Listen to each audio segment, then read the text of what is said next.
কোরবানির পশু হারিয়ে গেলে করণীয় কি? কোরবানির ঈদে কি কি আমল করতে পারি? আগুনের সেকা দিয়ে নাম্বারিং করা পশু দিয়ে কোরবানি হবে কি? খুবই গুরুত্বপূর্ণ প্রশ্ন বলে আমি মনে করছি। শুধু আগুনের সেকা না, আপনারা দেখবেন যে আগুনের সেকা দিয়ে বিভিন্ন সংখ্যা, ক্রমিক সংখ্যা টংখ্যা লেখা থাকে এবং দেখবেন ট্যাগ লাগানো থাকে কানের ভিতরে বিরাট ফোঁটা করে, এরপর ট্যাগ লাগানো হয়।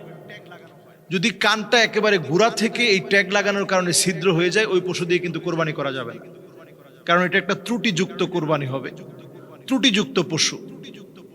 একেবারে এত বড় করে নাম্বারিং করেছে যেটা তার শরীরের চামড়ার একটা বড় অংশ নষ্ট করে ফেলেছে।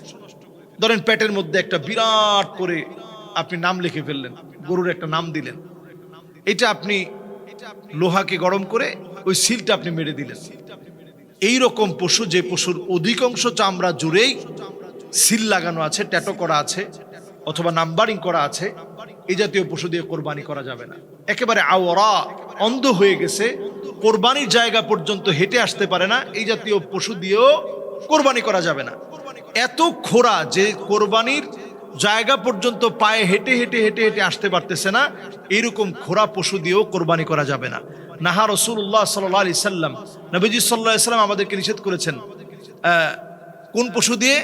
যেটা আওরা, যেটা সামনে হাঁটতে পারে না, পিছনে যেতে পারে না, একেবারে দুর্বল হয়ে গেছেন, এমন পশু দিয়ে নবীজি কোরবানি করতে আমাদেরকে নিষেধ করেছেন। আশা করি যে আমরা আমাদের কোরবানি দেওয়ার ক্ষেত্রে পশুটা ছোট হোক, শুধু বয়স পূর্ণ হয়েছে, দাঁত উঠছে, এই দাঁত উঠা পশুর ক্ষেত্রে বাস আমরা বয়সটা ঠিক রেখে, উটের ক্ষেত্রে আমরা উটের বয়সটা ঠিক রাখবো, গরুর ক্ষেত্রে 2 বছর পূর্ণ হয়েছে, দাঁত উঠে গেছে, আমরা বয়সটা ঠিক রেখে, ছাগলের ক্ষেত্রে আমরা 1 বছর বয়সের হয়েছে, আমরা সেটা দেখে, মহিষের ক্ষেত্রে বয়স পূর্ণ হয়েছে, এরকম দেখে আমরা বয়সটা দাঁত দেখে নির্ধারণ করব। নির্ধারণ করে যিনি বিক্রি করতেছেন তার কাছ থেকে আমরা ইনশিওর হব যে ঠিক আছে কিনা বয়স ঠিক থাকলে ওই পশু দিয়ে আমরা কোরবানি করব। খুব বড় পশু কোরবানি দেওয়ার কথা বলা হয়নি, ভালো পশুটা কোরবানি করবেন, আল্লাহর জন্য কোরবানি করবেন। আল্লাহ যেন আমাদেরকে বোঝার তৌফিক দান করেন। কোরবানির পশু হারিয়ে গেলে করণীয় কি? কোরবানির পশু যদি ভাই হারিয়ে যায় তাহলে আপনাকে কোরবানি দিতে হবে। আল্লাহ তাআলা যদি আপনাকে সামর্থ্যবান বানান, আপনি অবশ্যই কোরবানির পশু হারিয়ে গেলে আবার কোরবানির পশু কিনবেন, কোরবানি দিবেন। তবে সমান টাকার হতে হবে না, একই টাকার হওয়া লাগবে না। ধরুন আপনি কোরবানি দিয়েছেন, আগের পশুটা আপনি কিনছিলেন 2 লাখ টাকা, এখন কি 2 লাখ টাকা দিয়ে কিনতে হবে? না, বরং আপনি আপনার সাধ্য মতো যতটুকুন পারেন সামর্থ্য অনুযায়ী দিবেন। এখন কোরবানি যদি আপনি না দেন তাহলে নবীজি সাল্লাল্লাহু আলাইহি সাল্লাম খুবই ভয়ঙ্কর ভাবে তাদেরকে ভৎসনা করেছেন এবং নবীজি বলেছেন যে যাকে আল্লাহ তাআলা টাকা দিয়েছেন, অর্থ দিয়েছেন, ফালাম ইউদাহি, কিন্তু সে কোরবানি করে নাই, ফালা ইয়াকরাবান্না মুসাল্লানা, সে যেন আমাদের মুসাল্লায় না আসে। কেমন যেন নবীজি বলতে চাচ্ছেন যে ওই লোকটার নামাজের দরকার কি, যে কোরবানি করে নাই সে নামাজ পড়বে কি? এজন্য আমরা কোরবানি যাদের তৌফিক আছে হারিয়ে গেলেও কোরবানি করতে হবে। কোরবানির পশুকে যদি কুকুর কামড় দেয় তাহলে করণীয় কি? কুকুর কামড় দিলে আমরা ওই জায়গার গোশতটাকে আমরা ফেলে দিব, কিন্তু কুকুর কামড় দিলে সেই কোরবানির গোশত খাওয়া যাবে না, বিষয়টা মোটেও এমন না। আমরা ওই জায়গার গোশতটা ফেলে দিব যদি ওই প্রাণীটা একেবারে আক্রান্ত না হয়। যদি এমন হয় যে কুকুর কামড়িয়েছে, একেবারে এত জীর্ণ শীর্ণ আর দুর্বল হয়ে গেছে যে এই প্রাণীটা যে কোনো সময় মারা যেতে পারে এবং কোরবানির জায়গায় হেঁটেও যেতে পারতেছে না, এমন দুর্বল হয়ে গেছে, চোখ খুলতে পারতেছে না, তার কামড়টা এমন হয়ে গেছে, এমন বিকট হয়ে গেছে, এখন আর চোখ টোক খুলতে পারতেছে না, যে কোনো মুহূর্তে মারা যাবে, তাহলে এই জাতীয় পশু দিয়ে আমরা কোরবানি করব না, বরং এমনি আমরা জবাই করে আমরা ওই গোশত খেতে পারি, এতে কোনো সমস্যা নাই। কিন্তু ওইটাকে আমরা কোরবানি হিসাবে দিব না। কোরবানি হিসাবে যে পশুটা আমরা দিব সেটা যেন সবচেয়ে উৎকৃষ্ট মানের পশু হয়। আল্লাহ আমাদেরকে বোঝার তৌফিক দান করুক। ঈদুল আযহা বা কোরবানির ঈদে কি কি আমল করতে পারি? 1 নাম্বার কাজ হচ্ছে রাত জেগে আল্লাহ তাআলার কাছে কিছু না কিছু চাবেন। কোরবানির রাতটা আল্লাহর কাছে প্যাকেজ বানিয়ে ফেলবেন, এই রাতে আল্লাহ তাআলা অসংখ্য বান্দাকে মাফ করে দেন। আপনি কোরবানির ঈদের চাঁদ রাতে অবশ্যই আমরা 2 রাকাত হলেও নামাজ পড়ে কান্নাকাটি করব, মনের চাওয়া পাওয়া আল্লাহর কাছে চাব। 2 নাম্বার আমল হচ্ছে জামাতের সাথে নামাজটা, আপনি ফজরের নামাজটা আদায় করে এরপরে আপনি ঘরে গিয়ে গোসল করবেন। 3 নাম্বার আমল হচ্ছে নিজেকে সুন্দর একটা জামায় সুসজ্জিত করবেন। লুবসু আহসানি সিয়াব, সবচেয়ে সুন্দর জামাটা আপনি পরিধান করবেন। এটা 3 নাম্বার কাজ। 4 নাম্বার কাজ হচ্ছে তাতয়িব, সুগন্ধি ব্যবহার। আপনি সুন্দর একটা সুগন্ধি ব্যবহার করবেন, সুন্দর একটা সুগন্ধি আপনি গায়ে মাখবেন, সুন্দর একটা সুগন্ধি আপনি লাগাবেন, সুগন্ধিটা সুন্দর দেখে ব্যবহার করবেন, সন্ততিকে এই সুগন্ধি ব্যবহার করাবেন। 5 নাম্বার কাজ হচ্ছে আমি ঘর থেকে না খেয়ে বের হব।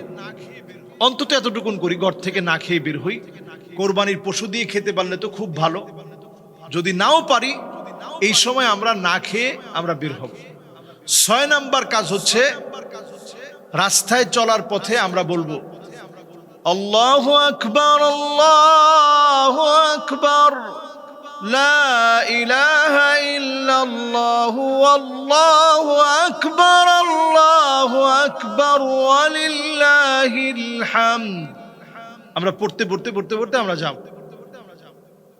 এরপর 7 নাম্বার কাজ হচ্ছে আপনি যারাই মসজিদে যাচ্ছি চুপচাপ গিয়ে মসজিদে আমরা গিয়ে বসবো। বাংলাদেশের 6 তাকবীরে আমরা সলাতু ঈদুল আযহা আমরা পড়ে থাকি, আমরা পড়ব।